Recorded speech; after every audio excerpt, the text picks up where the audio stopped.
If this can happen to me, I promise you, it can happen to anyone. Hacking happens all the time. The thing that concerns me is not so much the fact that the information is available. All of this information you can buy from Google. What concerns me is how did they get this information? My phone number, my address, my age, my marital status, my preferences. Once you get the information into a database, it will be hacked and something we should be concerned about. But far more concerning to me is how did it happen? It happened because companies like Google and Facebook acquired data on every one of us, what blogs we're visiting, even our messages that we pass on Facebook, our instant messages on Twitter are accessible. And these things are collected so that we have no privacy.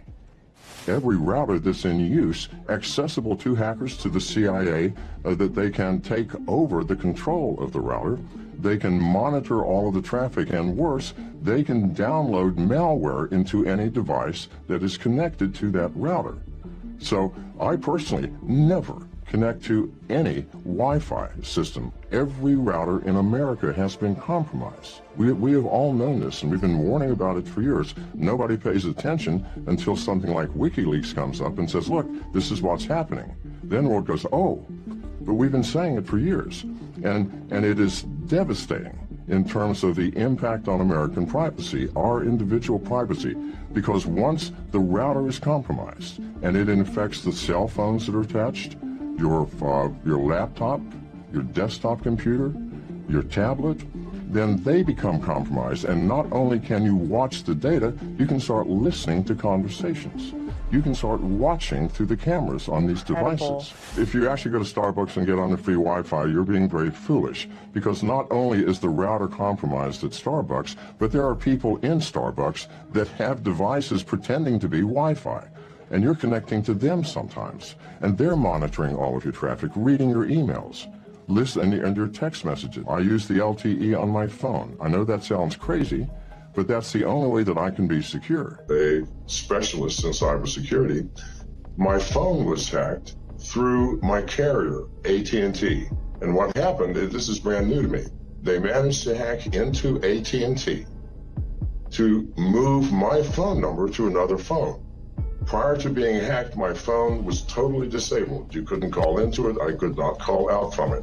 So everything coming in, including my text messages, went to another phone number. So what they had done is they tried to log on to Twitter, so I've lost my password. I used two-factor authentication, meaning I have to give Twitter my phone number. They sent to my phone number a special code so that I could get in, but it wasn't me. It was the hacker. This is something totally out of my control, totally out of everyone's control. Hackers are becoming more and more proficient and more sophisticated in their hacking techniques. If this can happen to me, I promise you, it can happen to anyone. It's not just all the apps we use, it's not just Twitter. A recommendation for the new alternative coins, alternative to Bitcoins, cryptocurrencies. People would invest hundreds of millions of dollars into these coins. What the hacker did was he recommended 6 different coins within 6 minutes and invested, I'm sure, much money beforehand into those coins. As the coins rose, the hacker sold his money. He made tens of millions of dollars. If they can do it for me, again, they can do it for anyone. We're living in a new world of hacking and a new world of risks for all of us using the internet. If your carrier is the one who's being hacked, I don't care how foolproof your smartphone is, it's not going to work. So my smartphone would not help in this case. It wouldn't do anything. If your carrier, if someone has intercepted the signal to your phone and they shunt it to some other phone, there's nothing that my phone can do. My phone can help you from applications that get on your phone, but no, it could not have prevented this. I mean, that's nonsense. What happened to me is not a threat, but there's a great threat to all miners. There's a great threat to all people who hold cryptocurrencies. Most people do not keep their currencies on their own wallet. They use wallets on the exchanges.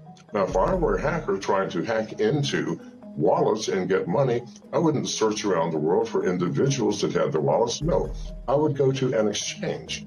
And the exchanges have billions of dollars in cryptocurrency. So yes, they're all at risk. Everybody says, no, we are secure. That has been proven over and over and over again to be absolute nonsense, beginning with Mt. Gox a couple of years ago, where hundreds of millions of dollars were lost. This will continue to happen until people, the owners of the exchanges, understand that the world they are in is far more sophisticated in terms of hacking than they believe. And I promise you, every exchange will at some point in the near future get hacked. And if you have your wallet on those exchanges, you will lose your money because they do not have the resources to reimburse you. It's insane to say, if you have nothing to hide, you have nothing to fear. We're all humans. Now something that you may not know is that over half of all smartphones, both iOS and Android, are infected with keystroke logging software. Every pornography site in the world, how do you think they make their money? This is the issue. It costs millions of dollars to maintain these massive databases and have the bandwidth to disperse this pornography, and yet you don't pay. Yes, you're paying. The instant you visit the site, if you have an Android, for example, the site runs a JavaScript which sets the download unauthorized application flag.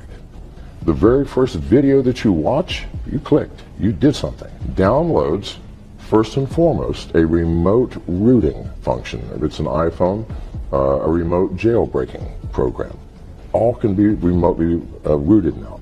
After it's rooted, they download a keylogger, and all this takes just a matter of seconds. And from that point on, somebody is watching every single one of your keystrokes. Now, people pay these pornography sites for the ability to put their keylogging software on your phones. Why? Maybe you do online banking, all right? You have a password, you have an application. The very first time you've logged into your bank to check your balance or do anything, they go, thank you very much. And the next day, your bank balance will disappear. Now, why has this not happened to you already? Because hackers are not stupid. In order to take something, they have to download additional software.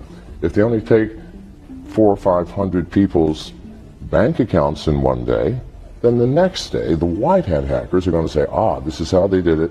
Everybody, you can protect yourself. No, they're going to wait until one day this year or next year, and 100 million people in one day are going to have your bank accounts eradicated.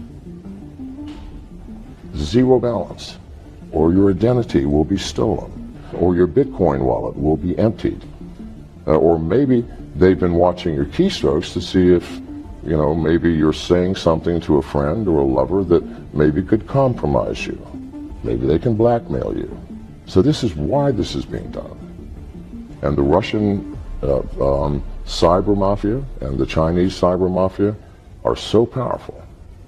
They pay literally hundreds of millions of dollars to these pornography sites to allow them to access your smartphone so that at some point they can utilize that. It's something to think about. What is the cloud? We haven't thought this through, people. The cloud is a place where I'm going to store data. I don't know what computer it's on or even what country it's in. I don't know who is managing it and monitoring it and controlling it. I don't know what type of security facilities you have. I know nothing. And I'm willing to put my valuable data there? No. Why would we do that? And why do we use the cloud? We use it because it makes life easy. I can access my data from anywhere and from any device, on an airplane, my smartphone, my laptop, who cares? It would have to be a new type of cloud, a cloud that you, as the user, have control over to the extent that you get to choose the location of your data. The ridiculousness of wallets, keep in mind that if you've been to a pornography site, someone's watching you anyway. As soon as you install the wallet, you just gave up your wallet to any hacker who wants access to it.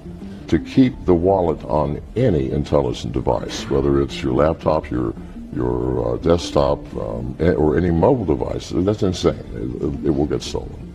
The world is changing rapidly. The entire world is teetering on the edge of a cliff, dangerously, where We are allowing these devices to basically become our masters rather than the other way around. And these devices are spy devices. We buy them so they can spy on us. And that's creating a great deal of danger. It would be a horrific world. It should be waking people up. But instead, we're still drawn into this tiny little colorful, entertaining screen. The most secure is it's this one, the one that I carry, and it's the Samsung S7. And the reason is it is the only phone that cannot be remotely rooted or remotely jailbroken.